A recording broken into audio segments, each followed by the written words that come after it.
Students, आज जिन questions को मैं एक्सप्लेन करने जा रहा हूँ आपको, ये सीबीएसई बोर्ड एग्जाम्स के लिए बहुत ही इंपॉर्टेंट हैं और आपके एग्ज़ाम में पहले भी आ चुके हैं और आगे भी आने के चांसेस बनते हैं। तो इन क्वेश्चंस को बहुत ही बढ़िया तरीके से समझिए, वीडियो को पूरा देखिए और हर एक बात को समझने की कोशिश कीजिए। ज़्यादा क्वेश्चंस नहीं है, केवल 3 क्वेश्चंस हैं इस वीडियो में और ये 3 क्वेश्चन बहुत ही इंपॉर्टेंट हो सकते हैं आपके पेपर में, तो ध्यान से देखिएगा। फर्स्ट क्वेश्चन आपका है, define hormones, name the hormone secreted by thyroid, write its functions, why is the use of iodised salt advise to us. ये पूरा क्वेश्चन है। इस क्वेश्चन में आपसे कहा गया है कि हार्मोन्स क्या होते हैं, उसकी परिभाषा दीजिए, उसको डिफाइन कीजिए। Name the hormone secreted by thyroid, और थायराइड किस हार्मोन को सीक्रेट करता है, किस हार्मोन का स्राव करता है, उस हार्मोन का नाम बताना है। राइट इट्स फंक्शंस, और जिस हार्मोन को थायराइड देता है, निकालता है, उस हार्मोन का फंक्शन क्या है, उसका बॉडी में क्या काम है।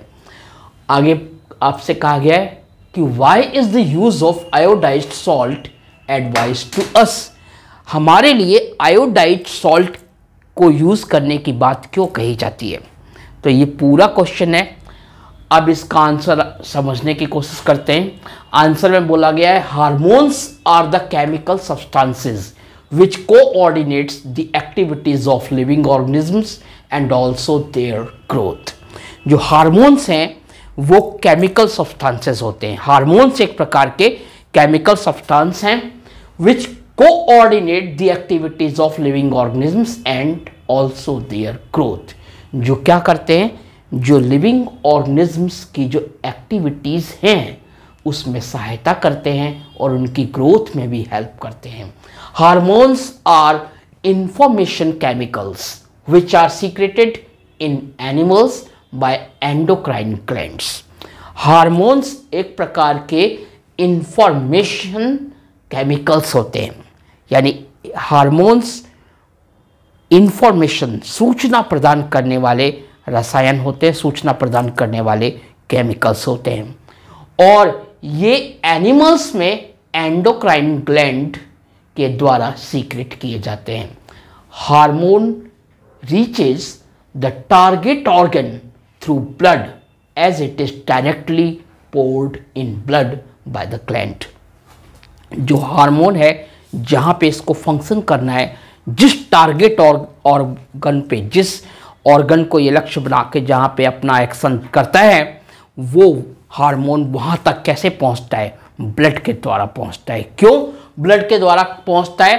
क्योंकि बोला गया है कि as it is directly poured in blood by the gland, क्योंकि जो ग्लैंड होती है वो डायरेक्ट हार्मोन को ब्लड में छोड़ देती है और ब्लड के थ्रू वो उस जगह, उस ऑर्गन तक पहुंच जाता है जहां पे उसको अपना एक्शन करना होता है। Thyroid secrets thyroxine. जो थायराइड है वो थायरोक्सिन नाम का हार्मोन सीक्रेट करता है। It controls the metabolism of fats, carbohydrates and proteins. और ये जो थायरोक्सिन हार्मोन है, ये फैट्स की जो भी अंतःक्रिया हैं, कार्बोहाइड्रेट्स की या प्रोटीन्स की, उन सब को नियंत्रित करता है, उनको कंट्रोल करता है, उनको सुचारू रूप से चलाने में, बॉडी के जो भी इंटरनल फंक्शंस होते हैं उनको करने में हेल्प करता है, जो कि फैट्स, कार्बोहाइड्रेट्स और प्रोटीन्स वगैरह से रिलेटेड है। Iodised salt contains iodine which is essential component of thyroxine. जो आयोडाइज्ड सॉल्ट होता है उसके अंदर आयोडीन होता है और आयोडीन थायरोक्सिन का एक बहुत ही आवश्यक कंपोनेंट है, एक बहुत ही आवश्यक एक सब्सटेंस है, समझ लीजिए। In case of deficiency of iodine, और अगर आयोडीन की कमी होती है, अगर किसी परिस्थिति में आयोडीन की कमी होती है, अ पर्सन में सफ़र फ्रॉम गोइटर। तो जिस पर्सन को आयोडीन की बहुत ज़्यादा कमी है, उस पर्सन के गोइटर नाम का एक डिजीज़, जिसको कहते हैं घेंगा, यहाँ गले में मोटा सा हो जाता है, वो गोइटर नाम का डिजीज़ हो जाता है। तो ये क्वेश्चन बहुत इंपॉर्टेंट है, चाहे आप साइंस पढ़ते हो या ना पढ़ते हो, आप कोई भी पर्सन हो, सबके लिए ये नॉलेज रखना बहुत ज़रूरी है थायरॉक्सिन हार्मोन के बारे में, उसके फंक्शंस के बारे में और उसकी कमी से होने वाले रोग के बारे में। देखिए सेकंड क्वेश्चन क्या कहता है, why is respiration considered N exothermic process. ये जो रेस्पिरेशन का प्रोसेस है, इस रेस्पिरेशन के प्रोसेस को एक्सोथर्मिक का प्रोसेस भी कहा जाता है। क्यों? यानी रेस्पिरेशन एक एक्सोथर्मिक का प्रोसेस भी है। क्यों है? तो हमें पता है कि किस प्रोसेस को एक्सोथर्मिक का प्रोसेस कहा जाता है। तो जिस भी प्रोसेस में या जिस भी रिएक्शन में हीट क्या हो, इवॉल्व हो, हीट निकलती हो, एनर्जी निकलती हो, एनर्जी आपकी क्या होती हो, निकलती हो, तो उस प्रोसेस को हम एक्सोथर्मिक प्रोसेस कहते हैं। और जिस प्रोसेस में हीट यूज हो रही है या फिर एनर्जी कम हो रही है, तो उस प्रोसेस को एंडोथर्मिक प्रोसेस कहते हैं। तो यहाँ पे रेस्पिरेशन एक्सोथर्मिक प्रोसेस है। इसका मतलब रेस्पिरेशन, जब प्रोसेस रेस्पिरेशन का होता है तो हीट इवॉल्व होती है, हीट निकलती है। तो देखते हैं कैसे इसको एक्सोथर्मिक प्रोसेस कहा गया है रेस्पिरेशन को। तो आंसर में समझने की कोशिश करते हैं। We all know that we need energy to stay alive. हम सभी जानते हैं कि हमें जीवित रहने के लिए एनर्जी की नीड होती है। बिना एनर्जी के हम कुछ काम नहीं कर सकते और without doing any work we can not survive, we can not live long. तो यहाँ पे we all know that we need energy to stay alive. हम सब जानते हैं कि हमें अलाइव रहने के लिए, जीवित रहने के लिए एनर्जी की नीड होती है। We get this energy from the food we eat. और जो फूड हम खाते हैं उस फूड से हमें ये एनर्जी मिलती है। During digestion food is broken down to form glucose. और जब फूड का डाइजेशन होता है उस दौरान फूड ग्लूकोज में टूटता है, उसका ब्रेक हो जाता है, ग्लूकोज बनता है। और glucose during respiration is oxidised with the liberation of energy.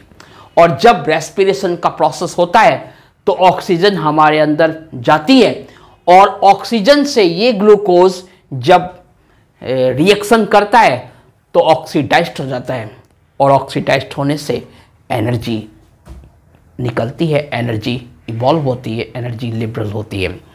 और इसका जो केमिकल इक्वेशन है वो ऐसा है कि ये ग्लूकोज का फॉर्मूला है C6H12O6। ग्लूकोज जो कि एक्वियस फॉर्म में है, ये ऑक्सीजन से कंबाइन होती है और फिर ऑक्सीडाइज्ड हो जाती है। फिर ऑक्सीडाइज्ड होकर कार्बन डाइऑक्साइड गैस और वाटर जो कि वेपर की फॉर्म में, और साथ में हीट भी इवॉल्व होती हैं। ये चीज़ें इवॉल्व होती हैं, ये चीज़ें बनती हैं। तो as energy is release during respiration, क्योंकि रेस्पिरेशन के दौरान एनर्जी रिलीज होती है, it is considered an exothermic process. और क्योंकि एनर्जी रिलीज होती है इसीलिए इसको एक्सोथर्मिक प्रोसेस कहा गया है। देखिए थर्ड क्वेश्चन है, right any 3 differences between aerobic and anaerobic respiration. Aerobic respiration और एनारोबिक रेस्पिरेशन में आपसे 3 डिफरेंसेस पूछे गए हैं कि इन दोनों के बीच में 3 डिफरेंसेस बता दीजिए। डिफरेंसेस ज़्यादा भी हो सकते हैं, तो यहाँ पे सिर्फ 3 डिफरेंसेस एक्सप्लेन कर रहा हूँ मैं। तो एरोबिक और एनारोबिक में जो फर्स्ट डिफरेंस है कि एरोबिक रेस्पिरेशन ऑक्सीजन की प्रेजेंस में होता है। एरोबिक रेस्पिरेशन ऑक्सीजन की प्रेजेंस में होता है और anaerobic respiration in absence of oxygen, ये ऑक्सीजन की अब्सेंस में होता है, इसमें ऑक्सीजन की नीड नहीं है। और एरोबिक रेस्पिरेशन में ऑक्सीजन की नीड है। सेकेंड डिफरेंस है कि कंप्लीट ऑक्सीडेशन ऑफ ग्लूकोज। जो एरोबिक रेस्पिरेशन है उसमें ग्लूकोज का कंप्लीटली ऑक्सीडेशन हो जाता है, लेकिन जो एनारोबिक रेस्पिरेशन है उसमें ग्लूकोज कंप्लीटली ऑक्सीडाइज्ड नहीं होता, ग्लूकोज का कंप्लीटली ऑक्सीडेशन नहीं होता है।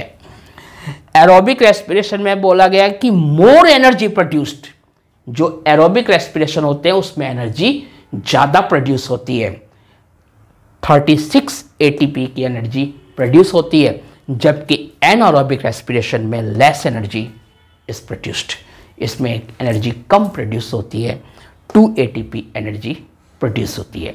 तो ये 3 इंपॉर्टेंट क्वेश्चंस थे जो कि आपके सीबीएसई बोर्ड के एग्जाम्स के लिए बहुत इंपॉर्टेंट साबित हो सकते हैं। इन क्वेश्चंस को आप समझ गए होंगे। ऐसे ही इंपॉर्टेंट क्वेश्चंस को समझने के लिए AR स्टडी सर्कल से जुड़े रहिए और हमसे जुड़े रहने के लिए AR स्टडी सर्कल को सब्सक्राइब कीजिए और अपने दोस्तों में, अपने क्लासमेट्स में इस वीडियो को शेयर कीजिए ताकि उन्हें भी ये नॉलेज मिल सके। So thank you very much for watching this video. Thanks a lot.